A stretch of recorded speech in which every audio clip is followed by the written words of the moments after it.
여러분 안녕하십니까? 이번 시간은요. 전 시간에 우리가 근대 경제를 살펴봤고요. 이제 개항 이후에 근대 사회적인 어떤 변화, 이 부분을 한번 살펴보겠습니다. 크게 세 가지 부분을 살펴볼 텐데요. 첫 번째는 우리가 근대화에서 정치, 경제, 사회, 문화를 놓고 봤을 때 정치적인 측면에서는 민주주의의 진전, 발전이고요. 경제적으로는 자본주의의 발전, 그리고 사회적 측면에서는 바로 신분제가 폐지되고 평등 사회를 지향하는 것. 이게 바로 사회적 측면에서의 근대화라고 할 수가 있겠죠. 그래서 조선 후기부터 바로 개항 시기까지, 개화 시기까지 우리 이 조선에서의 평등 의식이 어떻게 발전해 나갔는지에 대해서 한번 살펴볼 거고요. 두 번째는 바로 요 시기, 개항과 개화의 시기에 우리 조상들이 입었던 옷, 그리고 음식, 그리고 주거 공간의 변화, 의식주의 변화를 아주 간단히 살펴볼 거예요. 왜냐하면 이 부분은 사실 시험에 나올 가능성이 매우 희박합니다.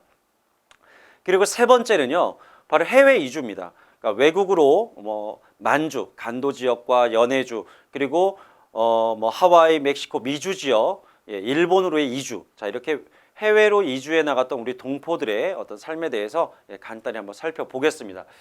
자, 일단 간단히 정리를 한번 하겠습니다. 예를 들어서 우리가 조선 후기에 어떤 평등의식과 관련해서 나타난 어떤 변화들을 간단히 살펴보면요. 일단 영조 임금 때 노비공감법이라는 게 만들어졌었죠. 그래서 특히 공노비 중에 이병노비들이 납부해야 됐던 이런 공역을 좀 반감을 시켜줬고요. 그리고 또 하나가 뭐냐면 바로 그 노비종모법이라는 게 있어요. 그죠? 노비종모법. 사실 이 노비종모법은 고려시대부터 존재를 했었죠. 고려시대에도 이것을 우리가 천자수모법이라고 해서 이 천한자는, 천민은 어미의 신분을 따라간다 라고 하는 그런 법이 있었죠. 조선에서는 노비종모법이 원래는 국초부터 있어 왔어요. 그런데 이게 일천즉첩법과 함께 존재했을 때는 부모 중에 한쪽만 천민이어도 결국 천민이고, 이 천민인 자식이 아버지 주인과 어머니 주인 중에 누구의 어떤 소속이냐, 이걸 나눌 때 이제 어머니 쪽 주인이 이 자식 노비를 소유할 수 있다. 그런 데서 의미가 있었죠. 하지만 조선 후기에는요, 일천즉천이 사라지고 노비종모법이 법제화됨으로써 오히려 이것을 통해서 양인의 수는 증가하게 됩니다. 양인의 수는 증가하게 되죠. 왜냐하면 남자 노비가 여자 양인과 결혼을 해서 자식을 낳게 되면 그 자식은 어머니의 신분을 따라가니까 양인이 될 수가 있겠죠. 그래서 조선 후기에 많은 남자 노비들이 이 노비종모법이 법제화되면서 양인의 수를 증가시켜 나갔습니다. 또한 정조 때는 노비 추세를 금지함으로써 노비 추세법을 금지했죠. 그래서 도망간 노비를 국가가 공식적으로 추적하고 잡지 않는다라고 하면서 실제로 이런 도망 노비가 아주 빈번했던 조선 후기 사회에서 어느 정도 노비들에 대한 어떤 통제가 좀 약화됐음을 또 알 수가 있습니다. 또 순조 때는요, 순조 때 1801년이죠. 1801년에는 바로 평민들이 감소하면서 국가의 재정이 약화되고 국방력이 약해지자 바로 공노비를 약 6만 명에 달하는 공노비를 해방시켜 주기도 합니다. 또 고종 때 1816년인데요. 고종 때는 이 사노비 있죠. 노비. 이 사노비의 신분 세습을 법적으로 금하게 됩니다. 그리고 결국 요 이후에도 신분제는 폐지가 되지 않았었죠. 조선 후기의 새로운 사상이었던 천주교라든가 동학이 확산되면서 사람들 사이에 평등의식은 점점 이제 확산이 되죠. 그러다가 1894년, 이거부터 하겠습니다. 자, 1882년에 갑신정변이 일어납니다. 요 갑신정변 때 혁신정강 14개조가 있고요. 요 혁신정강 14개조에 보면 인민평등권이라는 게 나와요. 그죠? 인민평등권. 바로 이것이 신분제 폐지를 요구하는 것이었고요. 비록 실패했지만요. 1894년이죠. 1894년 바로 동학. 예. 자, 확실히 할게요. 1894년 바로 동학농민운동 당시에 농민들의 요구사항이 바로 우리가 폐정개혁안 12개조라고 하는데, 이 폐정개혁안 12개조에도 바로 노비들의 어떤 그 칠반 천역을 없애주고, 그다음 백정들의 평양갓을 없애주고, 자, 노비무소를 소각하라는 등, 그래서 결과적으로 신분제의 폐지를 요구하고 있습니다. 신분제 폐지.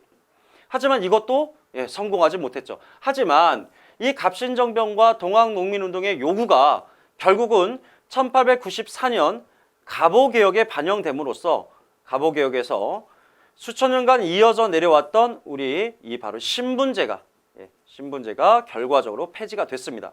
하지만 이때의 신분제 폐지는 제도적인 것에 불과합니다. 곧 법제적인 폐지이지 아주 오랫동안 조상 대대로 머릿속에 각인되어 있었던 이 신분제가 어느 날 싹 사라진 건 아니겠죠. 그래서 이런 불평등이 여전히 존재했다는 거예요. 불평등이. 그래서 이러한 불평등을 없애고 평등의식을 좀 확산하기 위해서 노력했던 대표적인 단체가 바로 독립협회라고 할 수 있겠습니다. 특히 독립협회 같은 경우는 이 독립협회가 추구했던 세 가지 목적이 있었죠. 목표가 독립협회. 예를 들면 자주독립, 그 다음 자강개혁, 그리고 마지막에 바로 자유민권운동입니다. 그죠?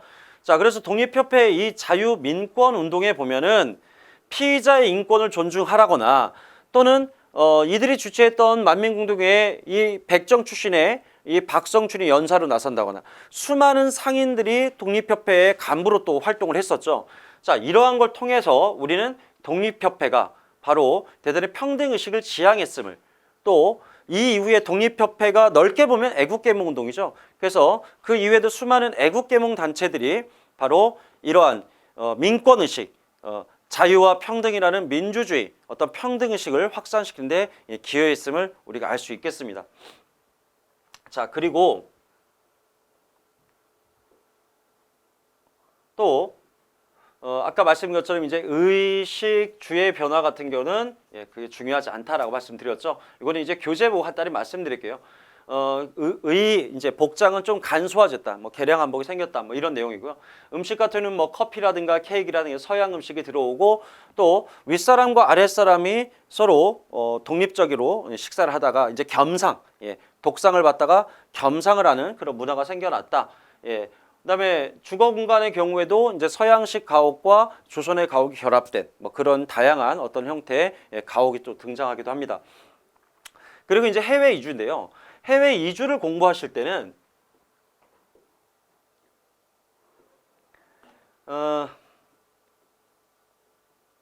한 번에 정리하시는 게 좋을 것 같아요. 그러니까 우리가 자 대략 이렇게 만주가 있고 연해주가 있다고 치면은 이 만주 중에서도 요 남쪽을 남만주라고 하고요, 북만주라고 합니다. 남만주를 다시 나누면 요 지역을 우리가 서간도라고 하고요. 자, 이 백두산 바로 위쪽을 북간도, 그리고 여기를 우리가 북만주 이렇게 부르죠. 그리고 요 지역을 연해주, 연해주. 그리고 일본이 이렇게 있고요. 그리고 이제 하와이로 1902년에 하와이 농장으로 처음 이주를 갑니다. 그리고 이 이후에 이제 멕시코라든가 쿠바라든가 또는 이 미국 지역, 요 지역을 묶어서 우리가 미주 지역 동포다 이렇게 얘기를 하죠. 요 부분에 관련돼서도 이제 교재를 가지고 한번 살펴보도록 하겠습니다.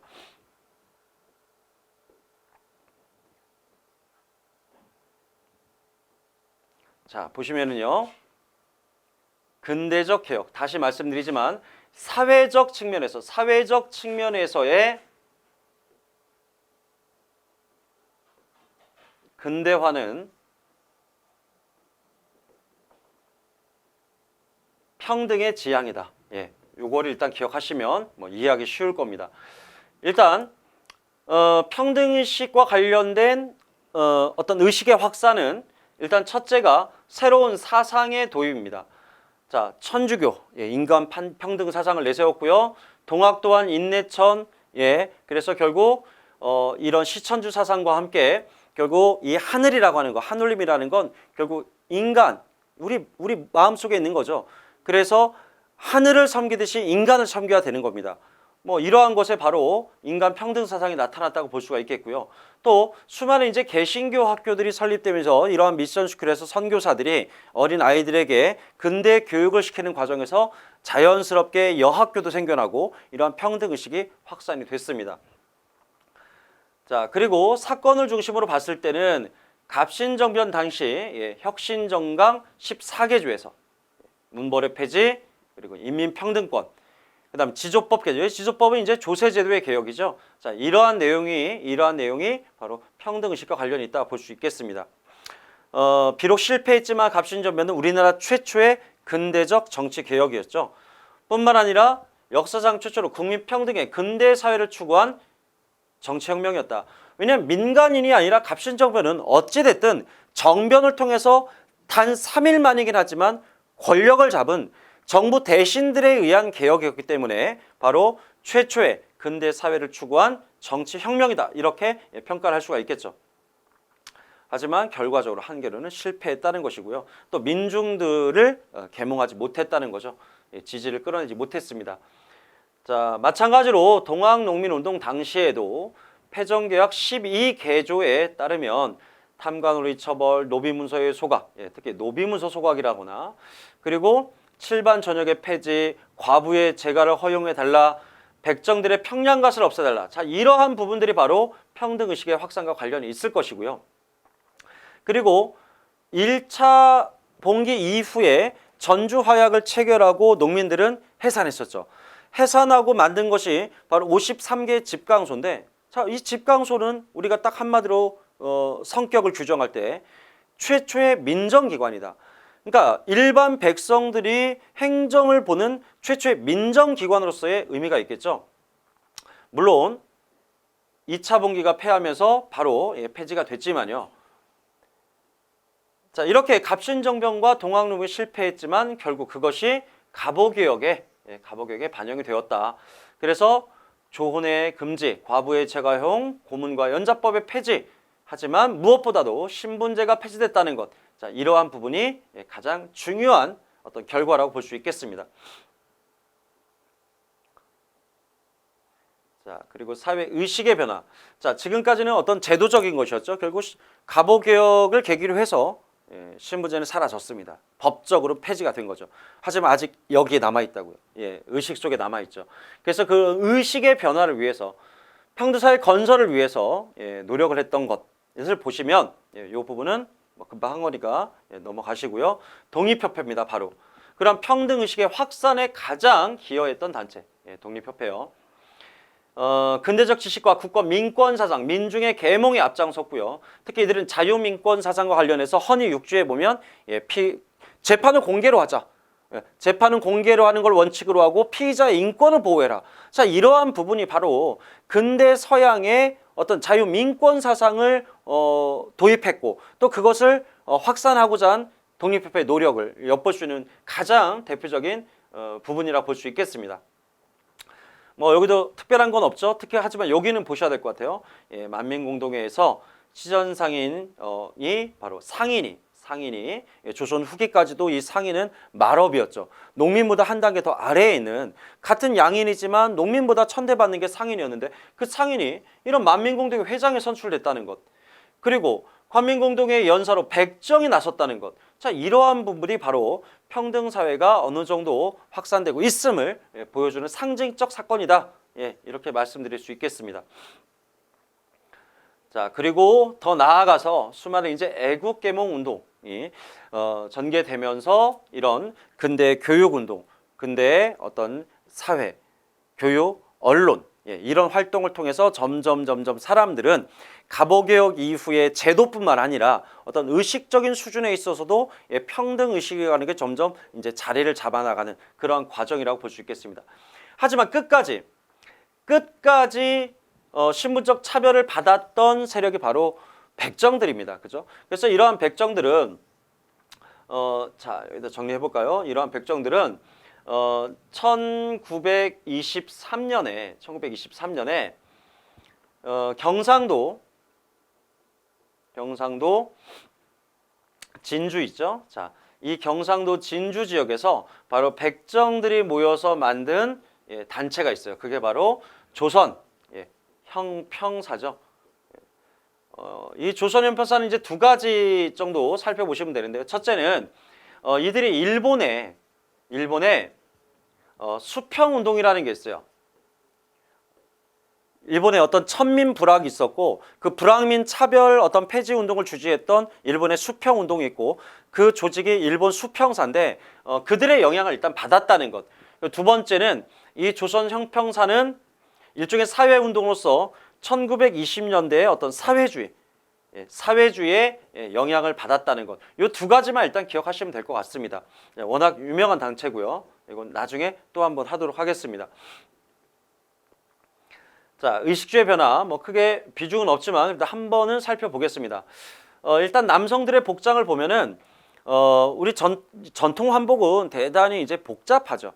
근데 이 개학에 들어와서 이제 개량 한복이 들어오면서 좀 더 간소해졌다는 겁니다.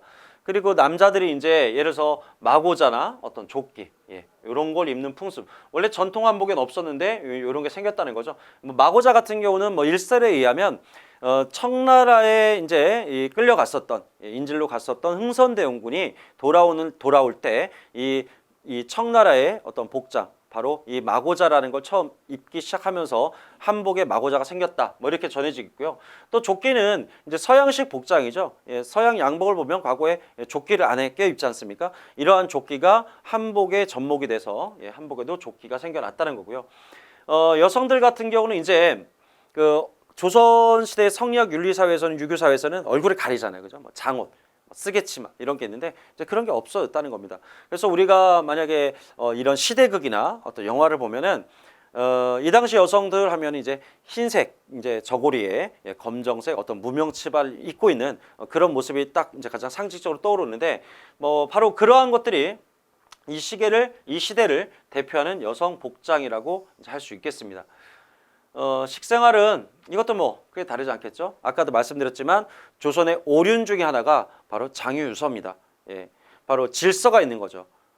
남편과 아내의 어떤 구분이 분명해야 되고요. 남자와 여자의 구분, 반상의 구분, 윗어른과 아이들의 구분 이거 명확해야 됩니다. 그래서 같은 밥상에서 함께 밥을 먹지 않았지만 이 시기에는 이런 겸상, 이러한 겸상이 좀 확산됐다. 그리고 서양의 음식, 커피, 홍차, 양과자, 케이크 뭐 이런 것들이 들어왔다는 겁니다. 읽어보시고요. 그 다음에 주생활도 마찬가지입니다. 이 주생활도 우리 전통 가옥에다가 이런 서양식 또는 일본식 건축이 접목된 그런 형태의 가옥입니다. 여기 사진 보시면 백오인 사건 때 연행되는 이 시민의 간부들 뒤쪽으로 보면은 바로 이 전통 한옥과 어떤 양옥이 결합된 이런 가옥들이 이미 이 시기에 일반적으로 존재했음을 확인할 수 있습니다. 그리고 나머지 근대식 공공건물을 보면 서양식 건물들도 많았죠. 물론 덕수궁 석조전이라든가 독립문이라든가 이미 이러한 것들이 1908년, 1909년에 집중적으로 만들어지긴 했지만 그 이후에도 이러한 관청, 학교, 그리고 교회 이러한 성당 이러한 것들이 모두 서양식 건축물로 많이 지어지기도 했습니다. 이 부분도 그냥 한번 살펴보시면 될 것 같고 다음은 이제 해외 이주입니다. 동포의 해외 이주. 자, 이 부분을 한번 살펴보겠습니다.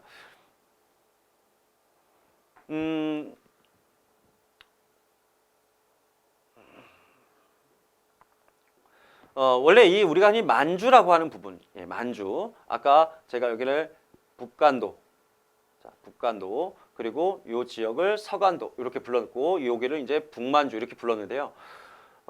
이 지역은 원래 만주족, 그러니까 과거 여진족, 만주족들이 이제 살던 땅인데 청나라를 건국한 이후 이들이 중국 본토로 떠났죠.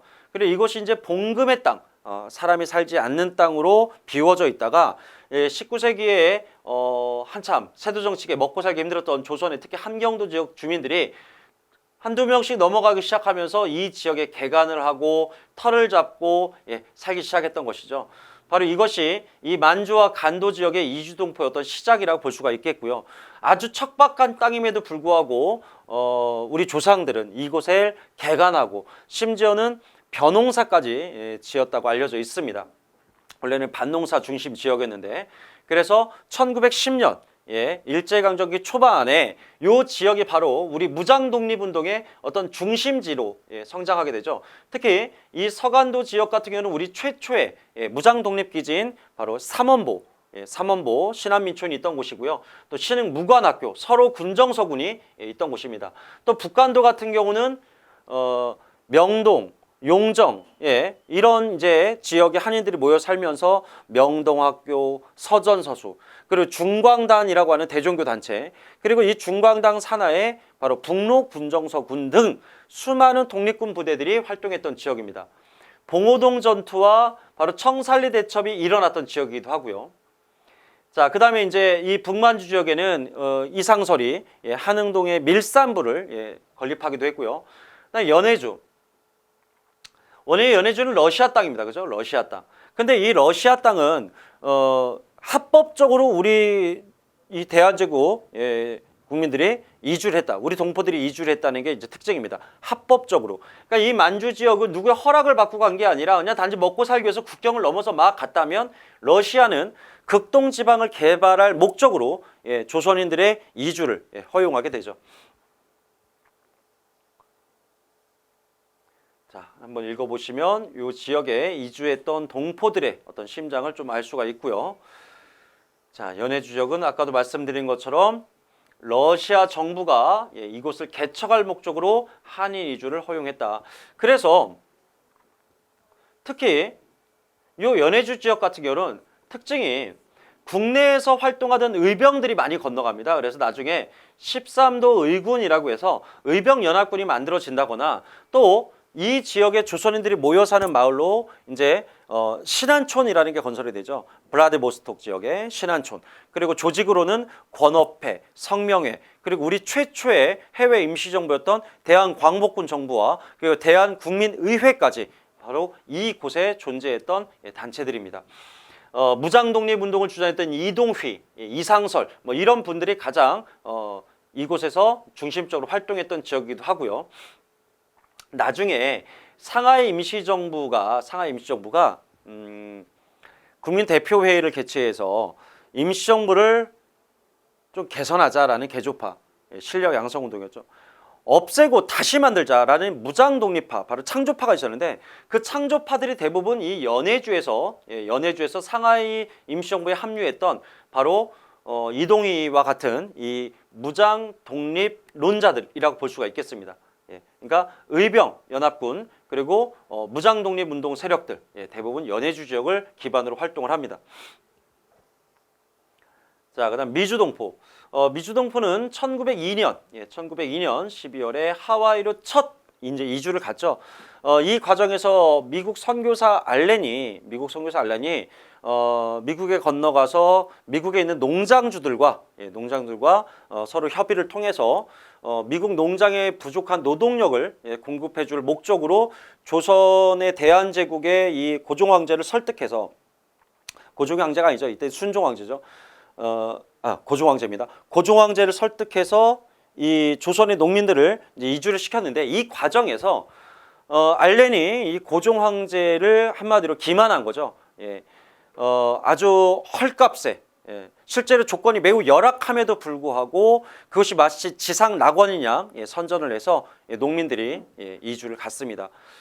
그래서 이곳에서 거의 뭐 반노예적인 생활을 했고 그럼에도 불구하고 그것을 극복하고 이 미주 지역에서는 이제 한인 단체들이 많이 만들어져요. 특히 미주 지역을 대표하는 대한인 국민회, 훗날 일제강점기의 미주 지역을 대표하는 한인 단체죠. 대한인 국민회가 만들어지고요. 또 임시정부에서 활동하다 건너갔던 안창호 선생님이 흥사단을 조직하게 되고 또 박용만이라는 분은 하와이에 군사관학교의 성격을 갖고 있는 대조선 국민 군단이라는 걸 또 결성하기도 합니다. 자, 이렇게 해외 이제 이주 동포까지 이제 살펴봤습니다. 물론 나중에는요, 이 해외 이주 동포와 관련해서 그 지역에 살고 있었던 우리 동포들의 어떤 시련에 대해서도 한번 배울 예정입니다. 뭐 간단히 말씀드리면 간도 지역 같은 경우는 당연히 이 일본 군경에 의한 탄압이 아주 심했고요. 그 대표적인 사건이 1920년 청산리 대첩에 대한 보복 행위로 자행됐던 간도 참변이라거나 그리고 그 이후에 만주 사변을 일으킨 일본이 만주국을 수립하고 그곳에서 거주하던 조선 우리 동포들 이 한인들에 대한 탄압 뭐 이런 것들이 있고요.